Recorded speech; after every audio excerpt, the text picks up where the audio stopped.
নমস্কার সবাইকে, আমি দীপনাথ। আপনাদের সবাইকে আজকের এই নতুন ক্লাসে আমি স্বাগত জানাই। তো চলুন শুরু করি আজকের ক্লাসটা। Number 1 question, what is the name of the book of Megasthenes? উত্তরগুলি আপনারা কমেন্টে দেওয়ার চেষ্টা করবেন এবং শেষে মিলিয়ে নেবেন যে আপনাদের কতটি কারেক্ট হয়েছে। ঠিক আছে? আহ নাম্বার 1 কোয়েশ্চন কি বলছি, মেগাস্তিনিসের গ্রন্থের নাম কি? ঠিক আছে, মেগাস্তিনিস একটি গ্রন্থ লিখেছিলেন, তো সেই গ্রন্থটির নাম কি? এখানে মধ্যে 4টা উত্তর দেওয়া আছে, কোনটা শুদ্ধ হবে কমেন্ট করো। ঠিক আছে, যদি আহ, জানা থাকে তাহলে কমেন্ট করো। ঠিক আছে, পরে মিলিয়ে নেবে অ্যান্সার।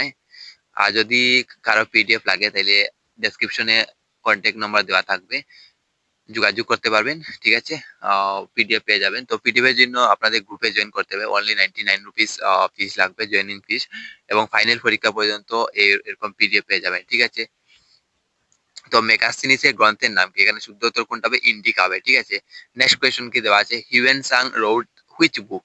হিউয়েন সাং কোন গ্রন্থটি রচনা করেছিলেন? এখানে দেখেন সব ইম্পর্টেন্ট, আমি ইম্পর্টেন্ট গুলি শুধু প্রোভাইড করি। ঠিক আছে, ভালোটিকে খেয়াল করবেন, রেগুলার ক্লাস ফলো করবেন, নোটস ফলো করবেন, আপনাদের স্ট্রং হবে। ঠিক আছে, জিকে জিএস স্ট্রং হবে। ঠিক আছে, তো Hiuen Tsang wrote which book? Hiuen Tsang কোন গ্রন্থটি রচনা করেছিলেন? শুদ্ধ উত্তর কোনটা হবে? শুদ্ধ উত্তর হবে সি ইউকি। ঠিক আছে, next question, who was known as Shaheed e Azad? ঠিক আছে, শহীদ ই আজাদ নামে কে পরিচিত? ঠিক আছে, তো শুদ্ধ উত্তর কোনটা হবে?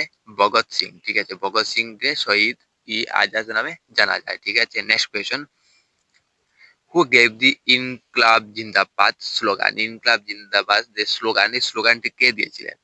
তো শুদ্ধ উত্তর কোনটা হবে? কারেক্ট অ্যান্সার অপশন বি হবে। ঠিক আছে, Bhagat Singh. Who is known as Bharat কোকিলা? ঠিক আছে, ভারত কোকিলা নামে কে পরিচিত? তো ভারত কোকিলার মধ্যে এখানে 4টা উত্তর দেওয়া আছে, শুদ্ধ উত্তরটা হবে কারেক্ট অপশন বি হবে, সরোজিনী নাইডু। ঠিক আছে, next question, who is known as the nightingale of India? ভারতের নাইটিঙ্গেল নামে কে পরিচিত? শুদ্ধ উত্তর কোনটি হবে? সরোজিনী নাইডু। ঠিক আছে, নেক্সট দেখেন, train to Pakistan is historical novel by which writer? ঠিক আছে, ট্রেন টু পাকিস্তান কোন লেখকের ঐতিহাসিক উপন্যাস? এটা কিন্তু ইম্পর্টেন্ট আছে, দেখবেন। তো শুদ্ধ উত্তর হবে Khushwant Singh, option B is the correct answer. Next question কি দেওয়া আছে, what is the full form of ABUSS? এখানে ABUSS এর ফুল ফর্ম কি? অসমীয়া ভাষা উন্নতি স্বাধীনী সভা। ঠিক আছে, next, in which year was the Asamiya Bhasha Unnati স্বাধীনী সভা এস্টাবলিশড? অসমীয়া ভাষা উন্নতি স্বাধীনী সভা কোন বছর প্রতিষ্ঠিত হয়েছিল?